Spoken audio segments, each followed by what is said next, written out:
Y antes de dar inicio a nuestra sesión, les recordamos que todas las preguntas las podrán hacer a través del chat y las haremos llegar a nuestros ponentes al final de sus presentaciones. Les pedimos también nos hagan favor de poner su nombre completo en la pantalla, esto con fines de poder elaborar las constancias. Lo mismo es indispensable para la elaboración de estas constancias, realizar la encuesta de satisfacción. La liga para tal fin estará en el chat casi al final de la sesión, o bien a través del código QR. En nombre de la Escuela de Medicina y Ciencias de la Salud del Tecnológico de Monterrey, les doy la más cordial bienvenida a la sesión académica de pediatría. Hoy vamos a continuar con nuestro módulo de líquidos y electrolitos. Esta es nuestra tercera sesión y estará a cargo de la doctora Romy Pineda y del doctor Inti Bocanegra. Y en esto abordarán el manejo de las alteraciones electrolíticas en el paciente pediátrico. Me voy a permitir dar una pequeña reseña de ambos ponentes. La doctora Romy Pineda estudió medicina en la Universidad Autónoma Metropolitana en Ciudad de México. La especialidad de pediatría la realizó en la Secretaría de Salud en Ciudad de México. La especialidad de urgencias pediátricas en el Hospital Infantil de México Federico Gómez. Cuenta con una alta especialidad en toxicología clínica que la realizó en el Hospital Juárez de México en Ciudad de México y también una maestría en toxicología clínica por el Ilustre Colegio Químicos de Sevilla en España. Es médica adscrita en el Hospital Regional Materno Infantil de alta especialidad de la Secretaría de Salud del Estado de Nuevo León y también en el Hospital General de Zona número 17 en el IMSS en Monterrey. Es coordinadora del Centro de Entrenamiento de RCP en TechSalud. Es profesora de cátedra de los residentes de pediatría del programa multicéntrico de la Secretaría de Salud del Estado de Nuevo León en conjunto con el Tecnológico de Monterrey. Y es profesora también de los residentes de urgencias médico-quirúrgicas en el IMSS en Monterrey. El doctor Inti Ernesto Bocanegra Cedillo estudió medicina en la Universidad Autónoma de Nuevo León. Realizó la especialidad de pediatría en el Hospital Universitario de dicha universidad, lo mismo que la especialidad en medicina crítica pediátrica. Es instructor básico y avanzado por la American Heart Association y también en American Burn Association. Participa en el Centro de Soporte Vital en la atención integral al paciente con trauma pediátrico y es médico adscrito en el Hospital Regional Materno Infantil de Alta Especialidad del Estado de Nuevo León y en el Hospital de Traumatología y Ortopedia número 21 en el IMSS. El doctor Bocanegra también es profesor de cátedra y en el Laboratorio de Simulación Clínica en el Tecnológico de Monterrey y es instructor de reanimación básica y avanzada en el programa de actualización continua de emergencias. Tiene varias publicaciones indexadas y les doy la palabra al doctor Bocanegra para que inicie esta sesión. Muchísimas gracias a ambos por estar aquí con nosotros. Muchas gracias, Oscar. Bienvenidos todos y todas a esta sesión de manejo de alteraciones hidroelectrolíticas en el paciente pediátrico. Y bueno, aquí me voy a permitir faltar un poco a lo de primero las damas. Voy a iniciar, un servidor a presentar lo correspondiente al día de hoy. Muy bien, como les comentaba, hoy vamos a hablar del manejo de las alteraciones electrolíticas en el paciente pediátrico. Por mi parte, vamos a hablar de las alteraciones del paciente con alteración en potasio, fósforo, magnesio principalmente.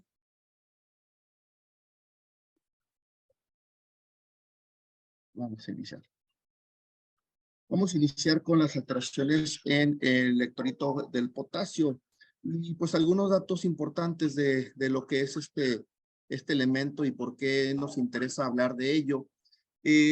Los trastornos del equilibrio del potasio en el paciente, tanto niño como adulto, se asocian con una alta morbilidad y mortalidad son muy significativas, debido a que este electrolito está involucrado en funciones celulares esenciales y se requiere una alta concentración celular para cumplir con estas funciones, dentro de las cuales pues vamos a encontrar pues que está involucrada en la síntesis de proteínas y los ácidos nucleicos, la regulación del volumen celular, el mantenimiento del equilibrio ácido-base, el crecimiento celular y la activación enzimática. También, por supuesto, participa muy activamente en el mantenimiento del potencial de membrana en reposo, este potencial de membrana que precede a la generación de potencial de acción, pues de todos los tejidos excitables, y esto va a ser parte de lo que nos vaya a dar las manifestaciones clínicas, como veremos más adelante. Como bien sabemos, bueno, potasio, su símbolo K, y proviene de dos lenguajes, potassium del neerlandés y de kalium del árabe. Ambos significan cenizas, ya que se encuentran en grandes cantidades en las cenizas de las raíces de las plantas. Es un ion fundamentalmente intracelular.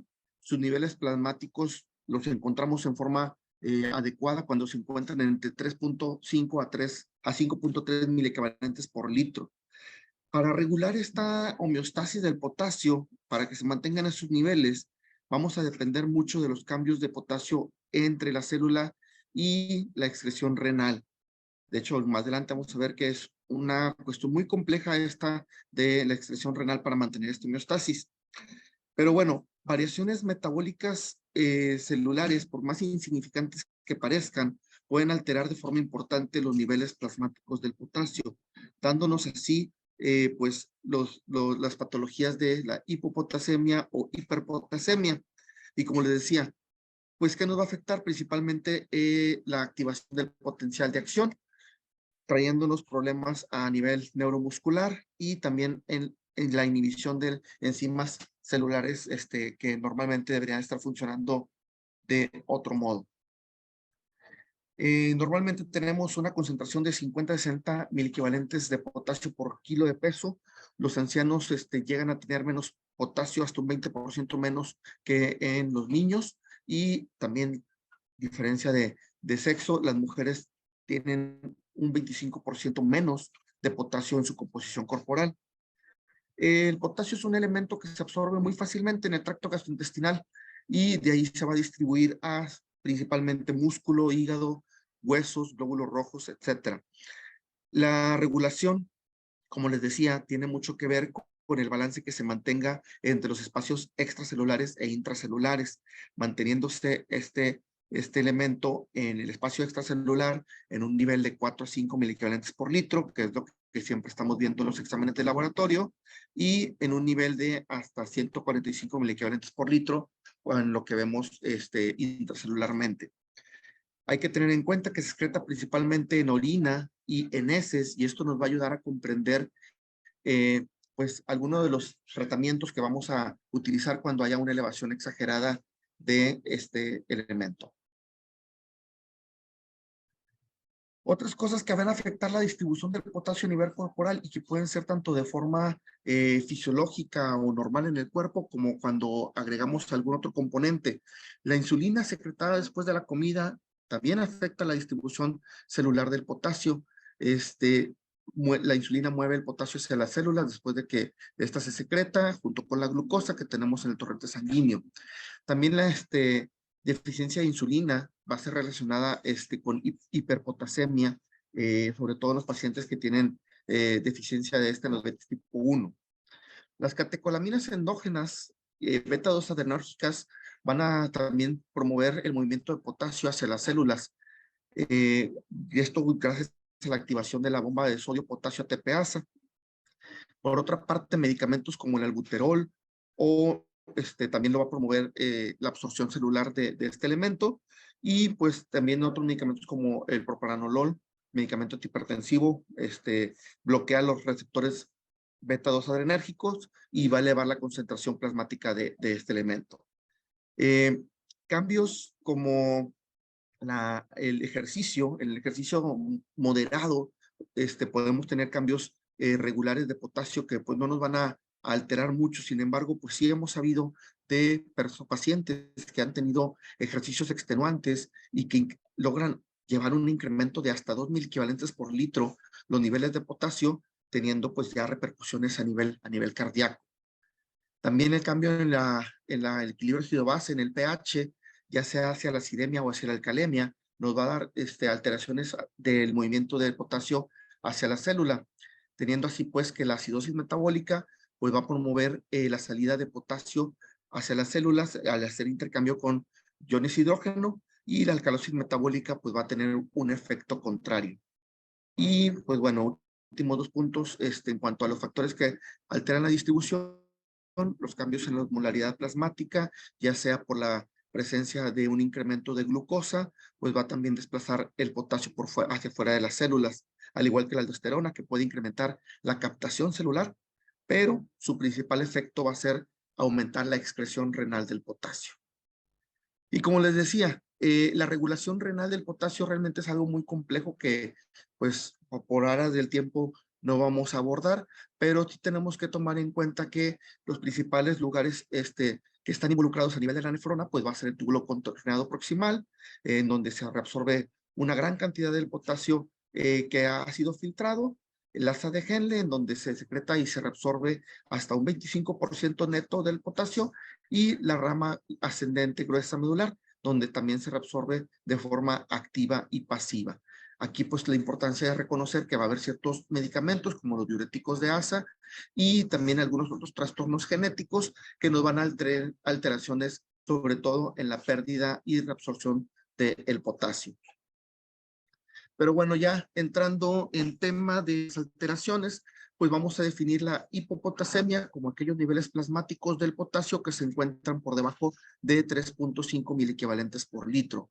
Y de forma muy general podemos determinar que su etiología puede ser de causa de pérdida renal, por pérdida extrarrenal o por redistribución. Dentro de las primeras tenemos las enfermedades como tubulopatías que hacen perder potasio, de aumento de glucocorticoides, el uso de diuréticos de asa y osmóticos y otros fármacos como ya mencionábamos que pueden ser incluso hasta antibióticos o antifúngicos.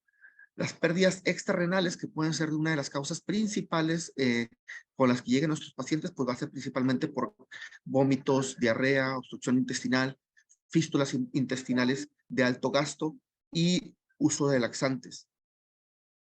Por otro lado, la entrada de potasio al espacio intracelular, es decir, una redistribución, pues puede ser provocada pues por tratamientos que estamos nosotros proporcionando en el hospital, el uso de betagonistas, insulina, aplicación de bicarbonato, también otras patologías o aspectos metabólicos en donde el paciente empieza a caer a la esclerosis metabólica o en hipotermia, nos van a traer estas alteraciones de forma más marcada. Y bueno, en cuanto a manifestaciones clínicas, las manifestaciones clínicas de una hipopotasemia son, como les decía, manifestaciones del déficit en la generación del potencial de acción en los tejidos excitables. El deterioro de la función neuromuscular va a precipitar un espectro de hallazgos que van desde debilidad muscular, hipotonía, mialgias, hasta radiomiolisis o un hilio paralítico. Por otro lado, también va a haber alteraciones a nivel cardíaco, cardiovascular, en donde vamos a tener trastornos de la conducción y del ritmo cardíaco. A nivel renal, pues vamos a tener ahí perturbaciones metabólicas que van a alterar la captación de la concentración urinaria y nos va a producir poluria. Y por último, el intestino, pues nos va a formar un hilo paralítico. ¿Cuántas veces no hemos visto en nuestros pacientes internados que tienen alteraciones de este electrolito, tener problemas en la aceptación de la vía digestiva? Y bueno, dentro del abordaje, las pruebas complementarias que tenemos que considerar se encuentran, pues, la toma de electrolitos séricos, por supuesto, para corroborar si sospechamos con la clínica de estos síntomas, como les decía, neuromusculares o cardiovasculares, la posibilidad de que en el contexto de ese paciente tuviera una alteración del potasio hacia la baja, pues hay que asegurarnos con la toma de electrolitos séricos, una gasometría para descartar que sea por una alteración hacia la alcalosis metabólica. Por supuesto, la glicemia, como les comentaba, pues también alteraciones de este elemento de glucosa, pues nos va a traer alteraciones del potasio. Por supuesto, la función renal, ver unos electrolitos urinarios por si hubiera alguna alteración en la excreción o reabsorción, y pues un examen general de orina. Pero algo que también cobra mucha utilidad, pues es un electrocardiograma, en donde vamos a encontrar alteraciones en el voltaje, vamos a encontrar un electrocardiograma, un QRS de bajo voltaje, como lo vemos en la imagen, y puede haber aparición de una onda que es la onda U, que está marcada ahí con la flecha, y la depresión del ST, del segmento ST.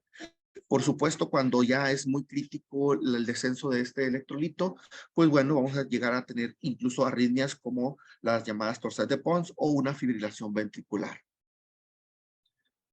El tratamiento, pues por supuesto, si estamos hablando de que tengo una deficiencia, pues el tratamiento es administrar potasio, ¿verdad? Pero todo va a depender de la etiología, las manifestaciones clínicas que tenga el paciente y la función renal del mismo.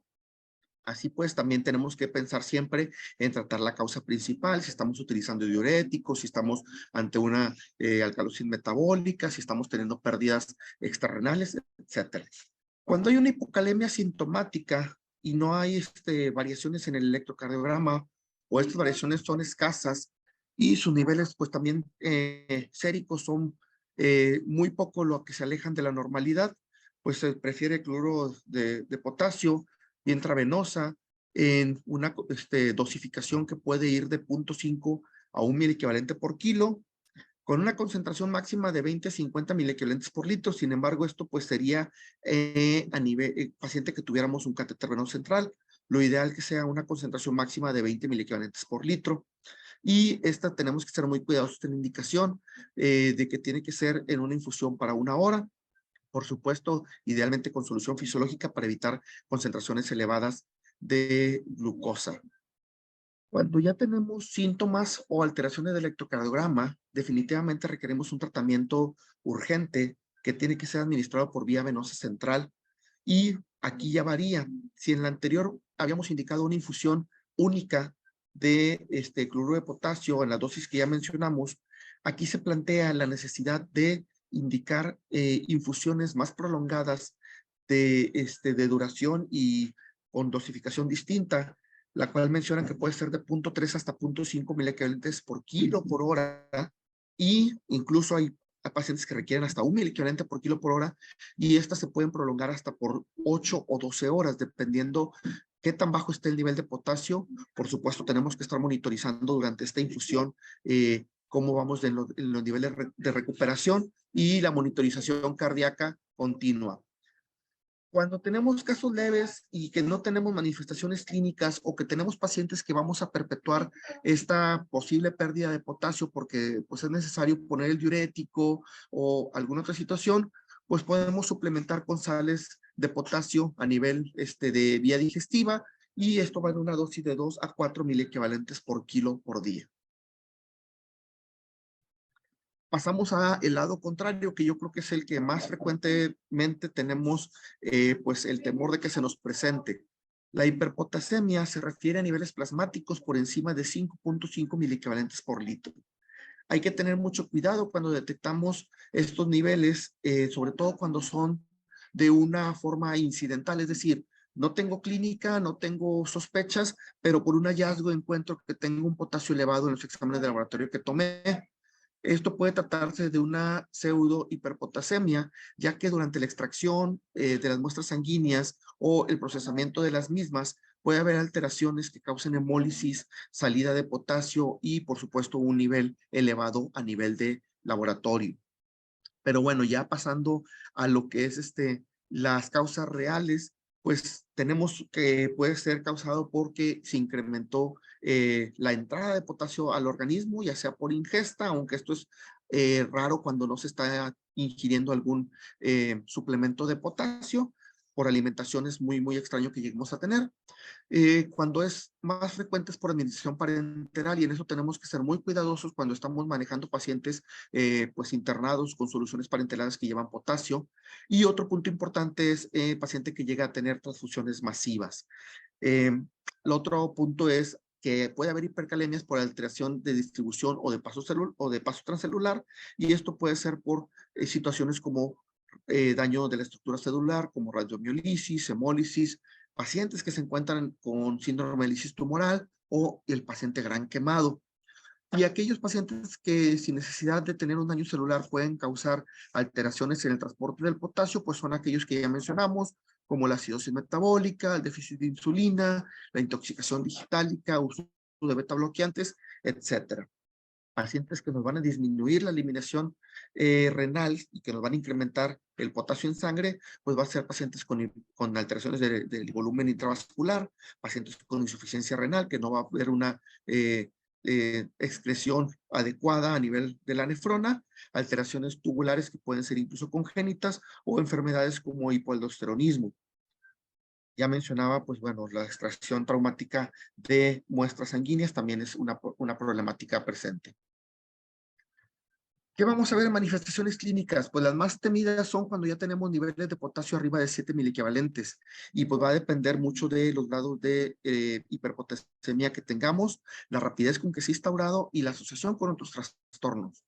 Tenemos que vamos a tener signos cardiovasculares como trastornos de la conducción en el electrocardiograma que pueden llegar a la taquicardia o incluso hasta la fibrilación ventricular y signos neuromusculares que pueden ir desde las paresias, parestesias, hasta la tetania y la hiperreflexia.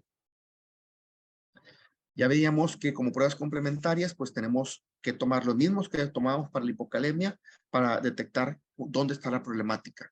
Y en el electrocardiograma, pues vamos a observar esto, dependiendo del nivel, ondas T picudas, después la amplitud de la onda P, el alargamiento del PR, el ensanchamiento del QRS hasta la taquicardia y la fibrilación ventricular. ¿Cuál será el tratamiento para este trastorno? Pues bueno, hay que considerarlo un tratamiento que se requiere instalar de forma urgente, ya que se trata de un trastorno potencialmente mortal y dependiendo de la alteración del electrocardiograma, pues vamos a manejar distintas formas. Existen distintos tratamientos, fármacos, que hay que estar bien conscientes de cuál es su función. Existen medicamentos que nos ayudan a estabilizar la membrana celular, es decir, no va a bajar el potasio, pero me va a evitar que las membranas celulares, tanto del músculo estriado como el cardíaco, estén más estables. Y aquí sería el gluconato de calcio en una dosis de 0.5 a 1 mililitro por kilo, vaya, para de 100 a 200 miligramos por kilo puede ser, o de 500 a 1000 miligramos por metro cuadrado.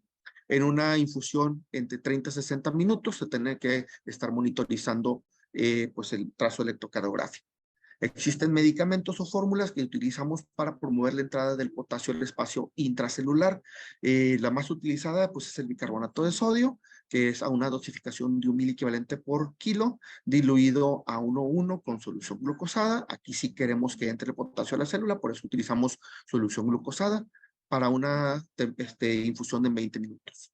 Otro medicamento puede ser el salbutamol, tanto nebulizado como vía endovenosa, que nos va a ayudar a promover la entrada del potasio al espacio intracelular.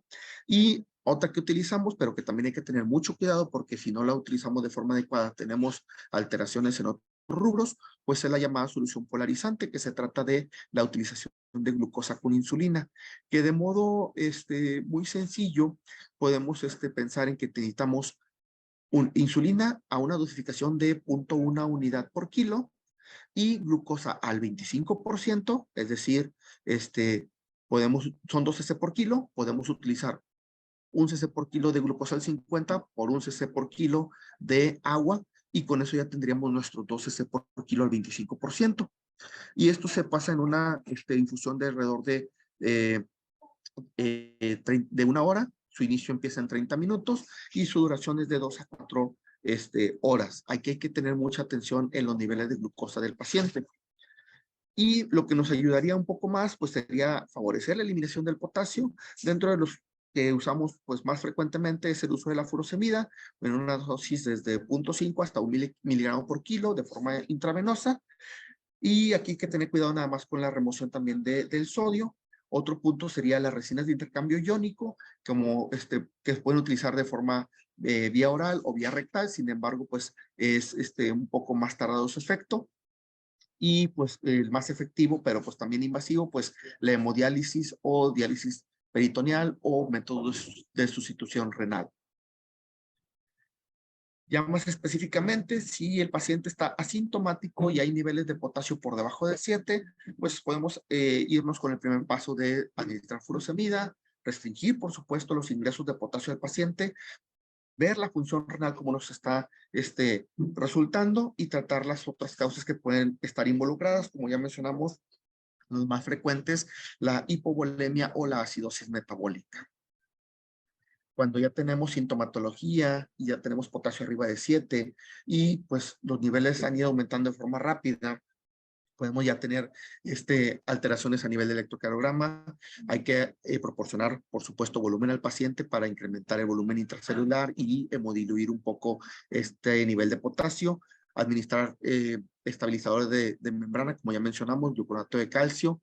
Se menciona también cloruro cálcico, pero aquí en México no se tiene. Y pues bueno, utilizar ya escalonadamente medicamentos para promover la entrada de el potasio hacia el espacio intracelular, a la par de la administración de diuréticos de ASA, siempre y cuando no hay un compromiso renal. Ya como última instancia les comentaba, pues la resina de intercambio iónico por vía digestiva y pues la diálisis y la hemodiafiltración, dependiendo qué tan urgente o qué tan persistente sea esta hipercalemia.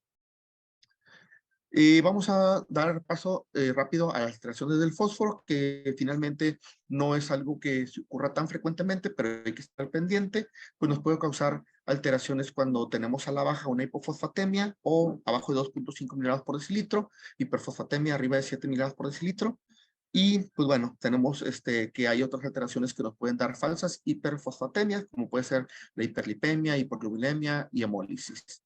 Y pues bueno, sabemos que este elemento está muy involucrado en funciones hormonales, sobre todo de vitamina D y paratormona, que pues se encuentra la mayor parte en el esqueleto unido con el calcio como fosfato cálcico y que se involucra en procesos enzimáticos, sobre todo a nivel de la formación de adenosina trifosfato o adenosina difosfato.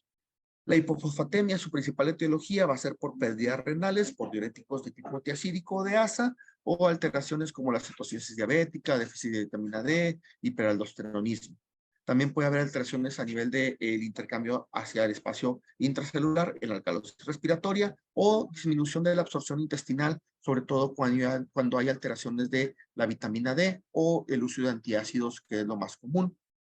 Y bueno, sus manifestaciones clínicas van a estar dadas cuando ya tengamos cifras muy bajas, por debajo de 1.5, y van a ser alteraciones del sistema neuromuscular, en sistema cardiovascular, sistema nervioso central y otros como pueden ser a nivel hematológico. El tratamiento, pues depende de la sintomatología, se puede dar principalmente de forma oral, fosfato oral de 2 a 3 milimoles por kilo por día, o reponer de forma plasmática. Pues aquí lo que principalmente tenemos que ver por la presentación que tenemos, que es en base a fosfato de potasio, pues tenemos que ver cómo están estas alteraciones y qué es lo que podemos tratar de forma concomitante, ¿verdad? Hay que estar al pendiente de los niveles de calcio, ya que al momento de estar tratando la hipofosfatemia podemos producir hipocalcemia, hipopotasemia o acidosis metabólica. Aquí sí, bien importante, al administrar algún suplemento de fosfato, debemos evitar administrarlo en conjunto con suplementos del calcio.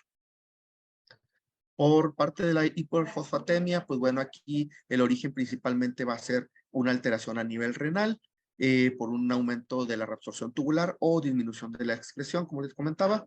También pues puede haber alteraciones en el movimiento hacia el espacio intra o extracelular, como decía anteriormente con el potasio, con la rhabdomiolisis, lucis tumoral y síndrome de aplastamiento, etcétera. También la administración de laxantes o enemas nos pueden traer incrementos del fósforo en sangre. Y las manifestaciones clínicas van a depender de las interacciones que tenga este elemento con el calcio, ya que es un quelante y nos va a dar hipocalcemia con síntomas debidos a esta alteración secundaria, hipotensión arterial, bradicardia, alteraciones cardíacas, convulsiones, etcétera. Y también va a haber síntomas que nos den las alteraciones por depósito de calcio en los tejidos, como puede ser insuficiencia renal aguda, alteraciones en la conducción cardíaca, vasculitis o artritis. Tratamiento, pues corregir la hipocalcemia sintomática, a pesar de que estamos hablando de fosfatos, lo principal es tratar la hipocalcemia y ver la forma de disminuir la absorción intestinal de este elemento con antiácidos como dióxido de aluminio, o bien forzar su diuresis o una diálisis para aquellos pacientes que tienen un incremento muy rápido. Y pues ya nada más para concluir mi participación, vamos a hablar de las alteraciones del magnesio. Y aquí, pues bueno, hablamos de que es un elemento muy importante porque actúa como cofactor de ATPasas en muchos procesos celulares, mantenimiento de los electrolitos intracelulares, la conducción y la nerviosa y la contractilidad cardíaca, e incluso hasta la replicación del ADN. Su concentración plasmática normal debe ser de 1.7 a 2.4 miliequivalentes por litro.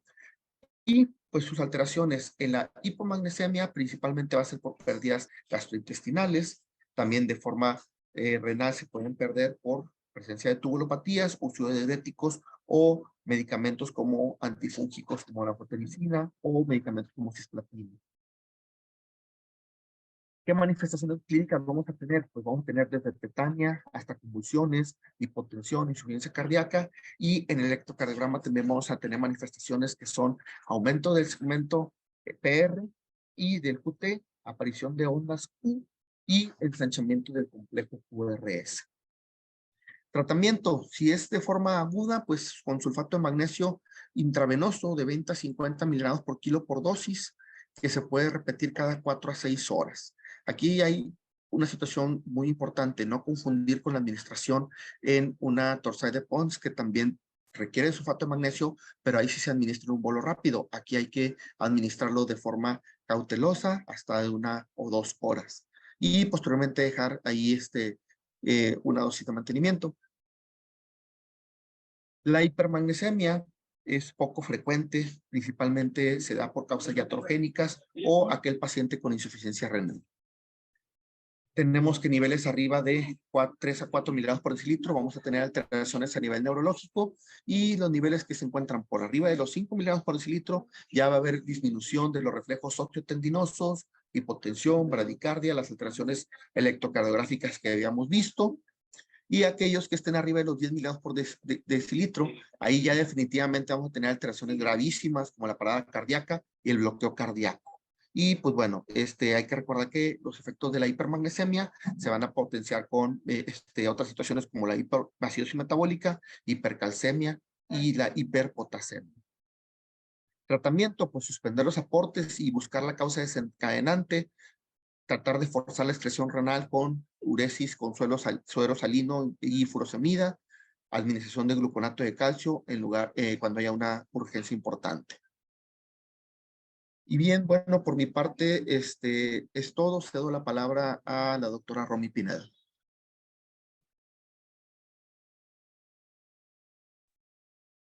Hola, buenos días. Bueno, híjole, estos temas son súper extensos y hay mil cosas que uno quisiera decirles, pero pues vamos a centrarnos un poquito y una vez les voy a hablar acerca del sodio y el calcio. Muy bien. Bueno, vamos a empezar por el sodio. El sodio, pues como sabemos, es un elemento esencial en la dieta de todos los animales vivos. Es el catión que es necesario para el mantenimiento del volumen del líquido extracelular, así como para el crecimiento. Entonces está muy relacionado que cuando los pacientes tienen déficit de sodio, pues también el crecimiento es mucho menor. Entonces, el sodio y sus iones, tanto cloro como bicarbonato, van a ser los principales solutos osmóticos y esos van a determinar el volumen extracelular.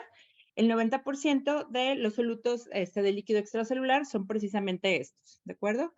Y bueno, la concentración intracelular es de 10 miliequivalentes por litro y esta está mantenida por la acción de la bomba sodio-potasio ATPasa, perdón.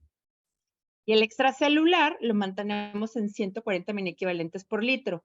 Este se encuentra en el hueso, en el líquido intracelular y en la linfa. En el hueso lo tenemos generalmente en el cartílago. Este es algo que no va a ser intercambiable, no va a funcionar ahí. El que se deposita en el hueso, ese siempre se va a quedar ahí. En donde tenemos el intercambio, pues precisamente el líquido intracelular y alguna parte en la linfa.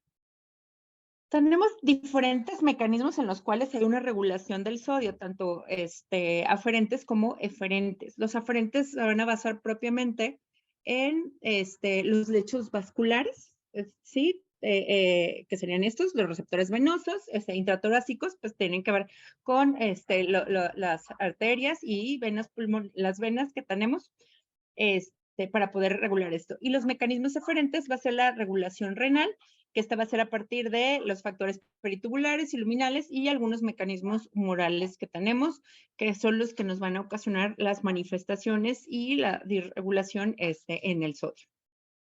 Vamos a empezar por lo que es la hiponatremia. La hiponatremia, hay dos cosas importantes también por las cuales va a causarse. Una es porque hay un aumento del agua corporal total y la otra es porque hay una disminución en el contenido de sodio. En cuanto al aumento del agua corporal total, es porque definitivamente hay un consumo excesivo de líquidos o hay un fallo en la excreción renal. Y en la disminución del contenido de sodio, hay una pérdida excesiva o una ingesta inadecuada.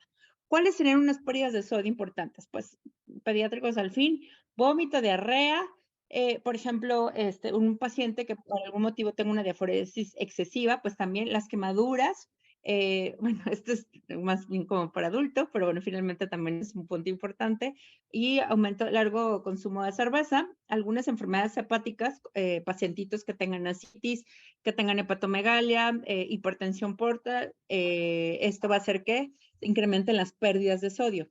Medicamentos como los diuréticos o en el caso de una diabetes mellitus descompensada, pues como sabemos hace una hiponatremia. Los pacientes con fibrosis quística, los pacientes con alguna enfermedad renal preexistente o exposición a metales pesados o inclusive los pacientes con neumonía tienden a romper un poco sus mecanismos y esto pues, les puede ocasionar una hiponatremia. Ahora, cuando se trata de retención de líquidos o dilucional, el más importante que nos suele pasar y pues, sobre todo en los pacientitos menores de 6 meses es esa dilución inapropiada de la leche, que a veces algunos pacientes pues tienden a tener este tipo de problemas. También ahorita vamos a ver un mecanismo que es la secreción inapropiada de aldosterona, el consumo excesivo de líquidos hipotónicos, pues también eso nos va a producir el que haya disminución del sodio. Consumo excesivo de líquidos hipotónicos, perdón, el síndrome nefrótico, un síndrome síndrome inapropiado de hormona antidiurética, perdón, aún con pacientes que estén bien hidratados, pero tengan una patología del sistema nervioso central asociada. ¿Qué datos clínicos vamos a ver con un paciente con hiponatremia? Porque también es importante que nosotros observemos esto. Mucho en esto vamos a basar el manejo que le vamos a dar y en qué momento realmente tenemos que hacer una corrección rápida. Es precisamente cuando se empiezan a presentar síntomas o nos encontramos en un umbral en el cual es peligroso. Entonces, ellos tienden a tener la tensión arterial, puede ser baja o normal, va a depender obviamente del nivel que tengan y sobre todo en un paciente sano. Cuando tienen alguna enfermedad preexistente, va a cambiar un poquito estos datos clínicos.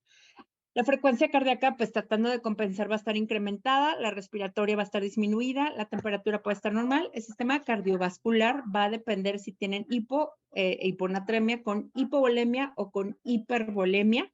Entonces, aquí depende más del líquido, pues los datos clínicos que van a presentar.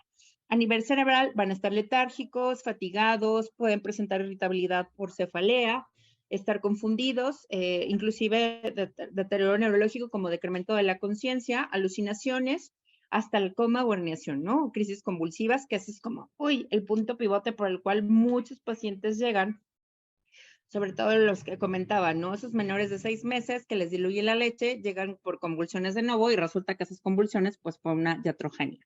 Ahora, a nivel gastrointestinal, van a ser pacientes anoréxicos, nauseosos, pueden estar presentando vómito persistente, dolor abdominal, aumento de la peristalsis y inclusive borgorismos.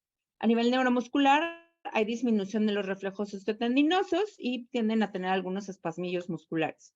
A nivel renal tienden a tener retención urinaria y a nivel respiratorio están con hipoventilación, como decíamos, pues tienen la frecuencia respiratoria disminuida y pueden inclusive tener bradipnea. Sobre todo, todos estos síntomas van a estar en niveles por debajo de 125 minequivalentes. Las crisis convulsivas, el umbral convulsivo va a ser por debajo de 120. Entonces, es importante que cuando nosotros estamos en estos niveles, sí actuamos un poquito más rápido.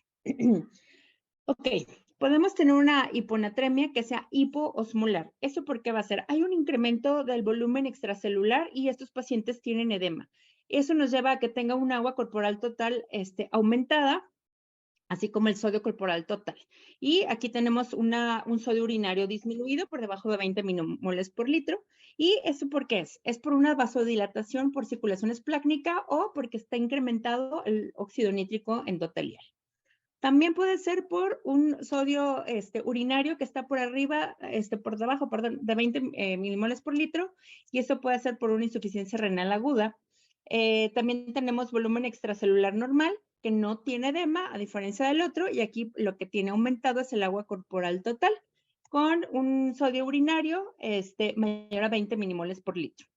Aquí puede ser por un síndrome inapropiado de hormona antidiurética, puede ser por un incremento importante de líquido excesivo que estén tomando, polidipsia finalmente, psicógena o hipotiroidismo, también lo puede presentar.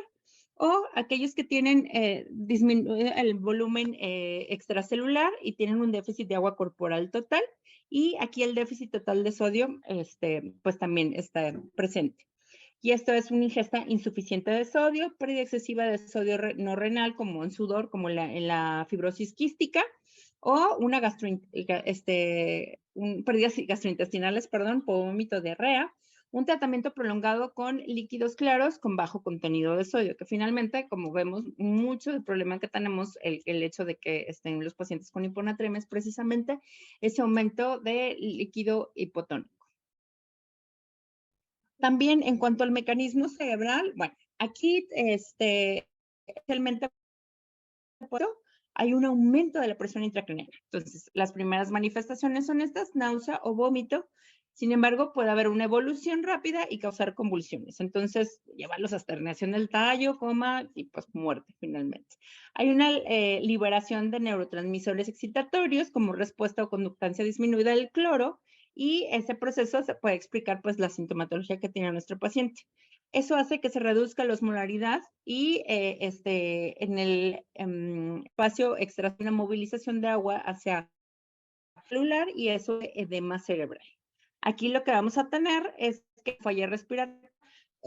Al principio puede ser normocápnica y al final, pues bueno, por todos estos cambios se va a hacer hipercápnica y va a haber hipoxia asociada a amplificar el daño neurológico. Finalmente, aquí el manejo pues tiene que ser rápido, instaurarse rápidamente, siempre se le va a dar el ABC, el soporte ventilatorio que requiere el paciente y todo lo que podamos hacer para disminuir la presión intracraneana.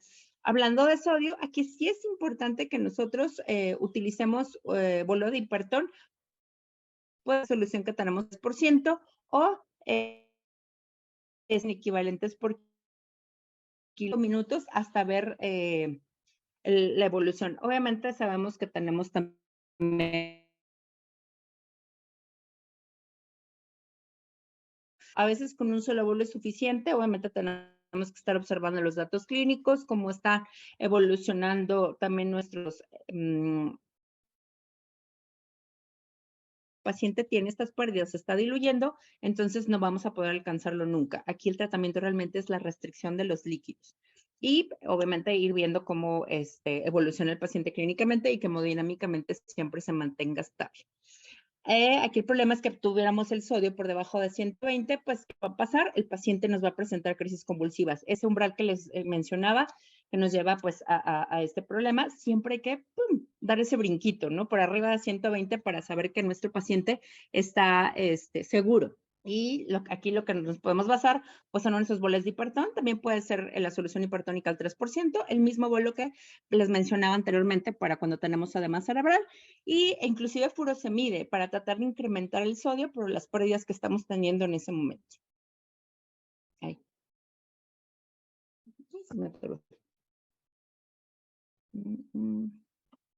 Perdón. Ay, atoré mí. Ya, perdón. Ok. ¿Cómo vamos a corregir la hiponatremia? Definitivamente hiponatremia, pues la vamos a llamar por debajo de un sodio sérico de 130. Sin embargo, hay que tener cuidado. Esta es una de las fórmulas que se utilizan y a veces nos desesperamos un poquito y actuamos pues abruptamente. Yo siempre les he recomendado que hay que ver cuál es la causa, evidentemente. Ok, pues es una gastroenteritis, lo más común para nosotros. Pues la verdad es que lo estuvieron hidratando con más agua libre y eso pues lo llevó a una hiponatremia. ¿Cuánto tiene de sodio? Ok, tiene 125 de sodio. Muy bien, quedamos que el umbral va a ser convulsivo, perdón, va a ser por debajo de 120. ¿Cómo está mi paciente con ese sodio de 125? Pues el paciente está estable, el paciente está asintomático prácticamente. De todo el cuadro que vimos que podía presentar, la verdad es que el paciente se encuentra muy bien. Entonces, pues bueno, ¿qué es lo que podemos hacer aquí? Podemos empezar a hidratarlo, podemos empezar con una solución que sea isotónica, eso es sumamente importante. Que el paciente nunca le demos líquidos hipotónicos, ya habíamos platicado eso hace dos sesiones. Y bueno, soluciones isotónicas. Vamos a darle las primeras 4 horas. En 4 horas, y obviamente, pues vigilar no presente ningún clínico de los que les mencionaba previamente. Y si todo va bien, hemodinámicamente, neurológicamente, el paciente se encuentra bien, a las 4 horas tomar un control y en esas 4 horas ver, ay, bueno, pues tenía sodio de 125 y ahorita tengo un sodio de 128, 130, ¿ok? Solito con la pura hidratación ha ido incrementando el sodio. Entonces realmente no requiere que hagamos esta corrección de hiponatremia. De verdad es bien importante nosotros estar seguros de qué es lo que estamos corrigiendo, por qué el paciente tuvo esas pérdidas. Y tener así como muy presente que no esté por debajo del umbral convulsivo. Ahora, el otro punto importante es pues también conocer la patología del paciente desnutrido, paciente hepatópata, nefrópata, etcétera. También, pues son pacientes que están asintomáticos completamente, a lo mejor algunos de ellos hasta con sodio abajo de 120. No les digo obviamente que no lo corrijan, lo que sí es importante es que tampoco se vayan tan rápido. Paciente sano que está con hiponatremia y ya vimos que fue dilucional, por ejemplo, entonces, y está por debajo de 120, brinquen el 120 y después nos debemos ir más despacito. Hay que recordar que no debemos subir más de 10.000 equivalentes en 24 horas. Entonces, por eso es tan importante, sí, esta fórmula obviamente nos ayuda, está comprobada que así funciona, pero siempre hay que individualizar al paciente. Muy bien, cuando es grave, o sea, este sodio debajo de 120, nuestra corrección pues puede ser por dos diferentes vías. Puede ser con concentrado de sodio, esa ampolletita al 17.7%, que va de 0.3 a 0.5 mililitros por kilo y debe ser diluida al quinto o sexto molar. Y eso lo vamos a corregir entre 15 a 30 minutos y ir viendo obviamente cómo está hemodinámicamente el paciente y cómo responde neurológicamente. O puede ser con la solución hipertónica desde 1 hasta 3 mililitros por kilo, la solución hipertónica al 3%, igual lo paso en un bolito, máximo 30 minutos. Y bueno, eso lo vamos a corregir. Y bueno, una vez brincando en los 120, que ya estamos por arriba, entonces sí, podemos irnos un poco más despacio. En el caso de los pacientes en los neonatitos, sí, los neonatos la verdad es que es un mundo que ahorita ya tenemos un poquito más corto el tiempo. Lo único que es recomendable, si no tienen sintomatología y el sodio está menor a 125, sí se recomienda que llevamos un poquito más estrecho el control, pero yo les recomiendo lo previo, ¿no? Primero traten de hidratar al paciente o pásenle líquidos que sean isotónicos y a las 4 horas vean el cambio. Me está incrementando 0.5 mini equivalentes por hora, entonces vamos bien. No necesitamos incrementarlo, pero vamos a pensar que yo empecé en 125 y en las 4 horas voy en 126, pues está muy lento, ¿no? No estamos, no está incrementando lo que esperaríamos y sigue ahí todavía un poquito peligroso. Quizás ahí sí valdría la pena hacer poner en práctica la fórmula y pues hacer la corrección de sodio. Pero siempre es importante estar muy apegados. Así de, bueno, ok, voy a hacer mi corrección. A las 4 horas vuelvo a ver. Oye, ya me subieron 5 mini equivalentes en 4 horas nada más. Bueno, puedo modificar en ese momento y dejarle nada más la solución isotónica. Entonces, siempre que hagamos una corrección de sodio, hay que estar bien pegados, pero al menos cada 4 horas estar al pendiente de cómo va subiendo ese sodio, recordando que no más de 10 mini equivalentes. ¿Qué nos puede pasar con la hiponatremia? Entonces, la adaptación a la hiponatremia sostenida, ahí es por la paridad de solutos que tiene y aumenta el riesgo de desmineralización osmótica al momento de corregir la disnatremia, por lo cual tenemos que tener muy en consideración esto, nomás en el mini equivalentes.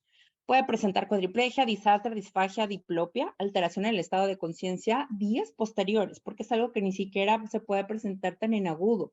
Puede ser unas 48 horas después que el paciente esté con datos de deterioro neurológico que realmente no te esperas en ese momento si tú no te diste cuenta que corrigió tan rápido, ¿sale? Entonces, hay que tener mucho cuidado con la restitución de sodio.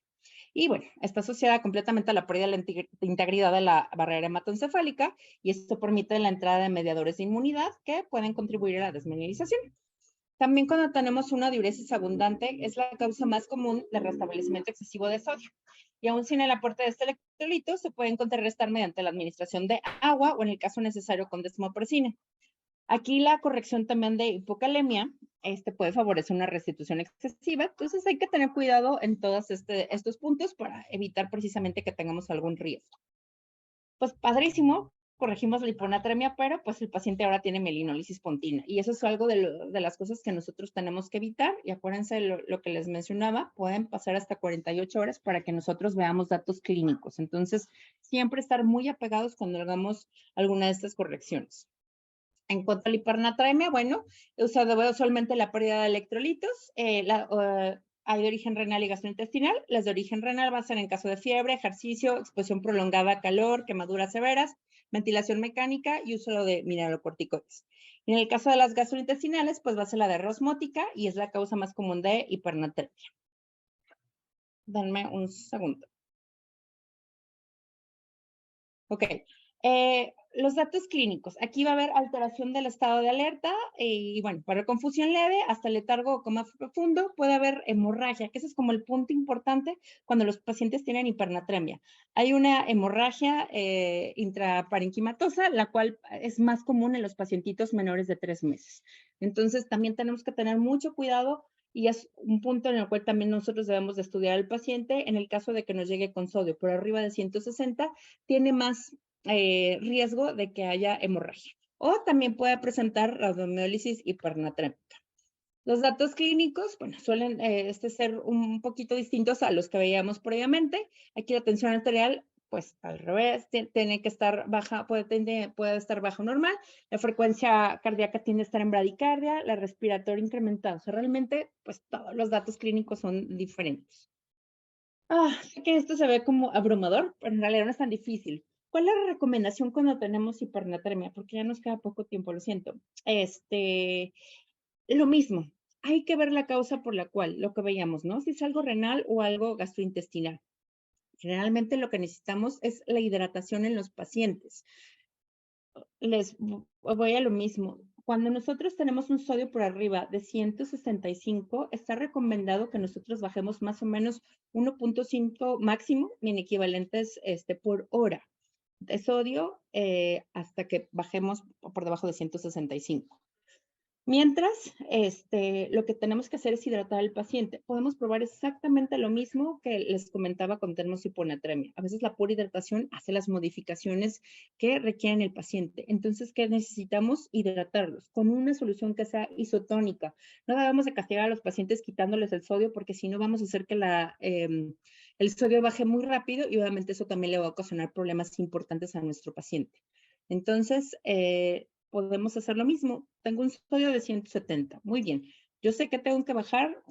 Ahorita mi meta es 1.5 miliequivalentes por hora hasta que baje por debajo de 165 y ya me voy a ir más despacio. Lo mismo. No debo de bajar más de 10 miliequivalentes por hora. Muy bien. Y de a las 4 horas puedo ver un control y ver, bueno, si tenía 170 y me bajó ahorita ya a 165, quiere decir que vamos bien.